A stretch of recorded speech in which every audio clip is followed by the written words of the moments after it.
I still remember the day in school when our teacher told us that the world population had become 3 billion people. And that was in 1960. And I'm going to talk now of how world population has changed from that year and into the future.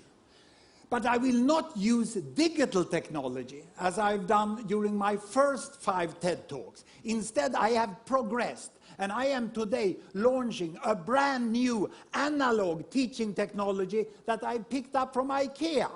This box contains 1 billion people. And our teacher told us that the industrialized world, 1960, had 1 billion people. And the developing world, she said, they had 2 billion people.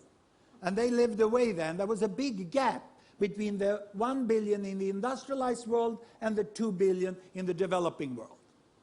The industrialized world, people were healthy, educated, rich, and they had small families. And their aspiration was to buy a car. And in 1960, all Swedes were saving to try to buy a Volvo like this. This was the economic level at which Sweden was. But in contrast to this, the developing world, far away, the aspiration of the average family there was to have food for the day. And they were saving to be able to buy a pair of shoes.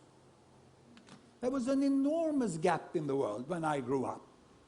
And this gap between the West and the rest has created a mindset of the world which we still use linguistically when we talk about the West and the developing world. But the world has changed, and it's overdue to upgrade that mindset and that taxonomy of the world and to understand it. And that's what I'm going to show you. Because since 1960, what has happened in the world up to 2010 is that a staggering 4 billion people have been added to the world population. Just look how many. The world population has doubled since I went to school. And of course there has been economic growth in the West.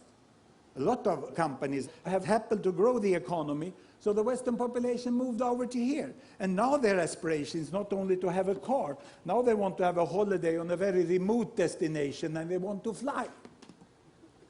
So this is where they are today. And the most successful of the developing countries here, they have moved on, you know, and they have become emerging economies, we call them. And they are now buying cars. And what happened a month ago was that the Chinese company Geely, they acquired the Volvo company. And then finally the Swedes understood that something big had happened in the world. You know? So there they are. And the tragedy is that the 2 billion over here that is struggling for food and shoes, they are still almost as poor as they were 50 years ago. The new thing is that we have the biggest pile of billions, the 3 billions here, which are also becoming emerging economies. Because they are quite healthy, relatively well educated, and they already also have 2 to 3 children per woman, as those have. And their aspiration now is, of course, to buy a bicycle. And then later on they would like to have a motorbike also. But this is the world we have today. No longer any gap. But the distance from the poorest here, the very poorest, to the very richest over here, is wider than ever. But there is a continuous world from walking, biking, driving, flying. There are people on all levels, and most people tend to be somewhere in the middle. This is the new world we have today in 2010. And what will happen in the future? Well, I'm going to project into 2050.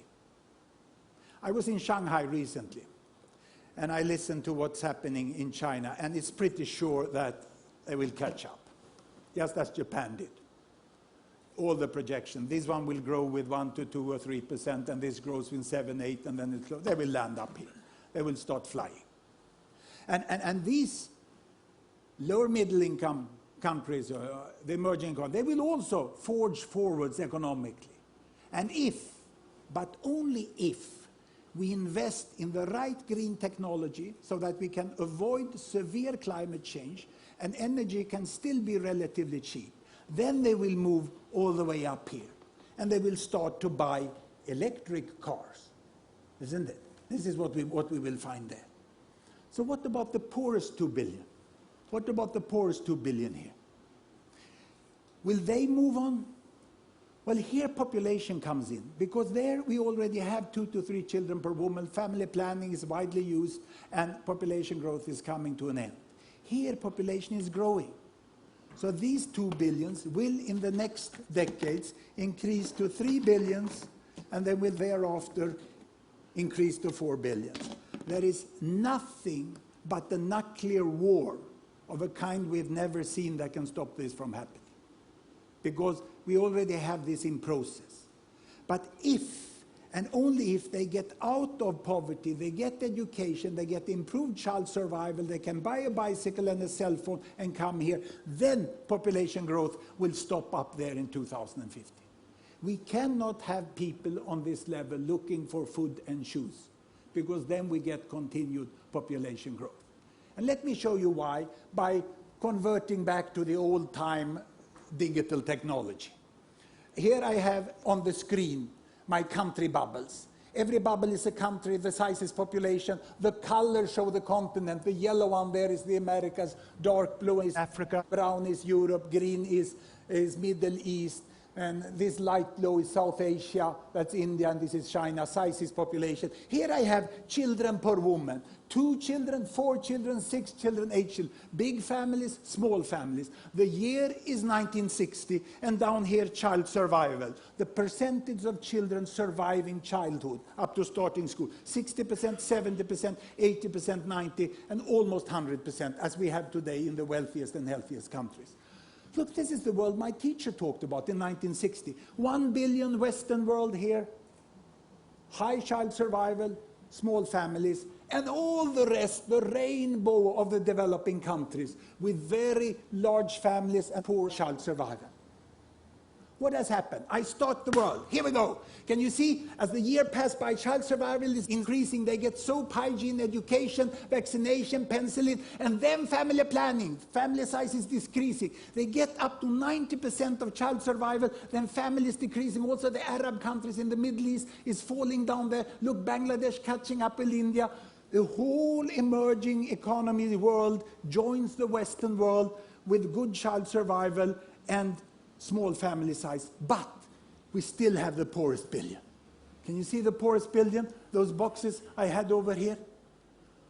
They are still up here, and they still have a child survival of 70 to 80%, meaning that if you have 6 children born, there will be at least 4 who survive to the next generation, and the population will double in 1 generation.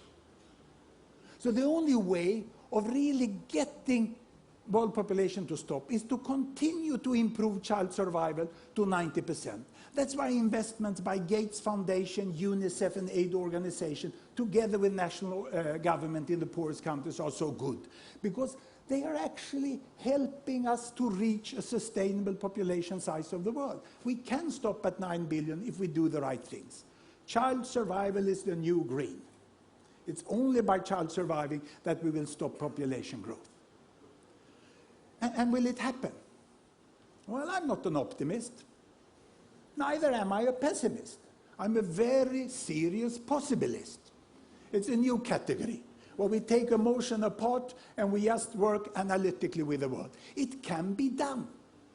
We can have a much more just world, with green technology and with investments to alleviate poverty and global governance. The world can become like this. And look at the position of the Old West. Remember when this blue box was all alone, leading the world, living its own life? This will not happen. The role of the Old West in the New World is to become the foundation of the modern world. Nothing more, nothing less. But it's a very important role. Do it well and get used to it. Thank you very much.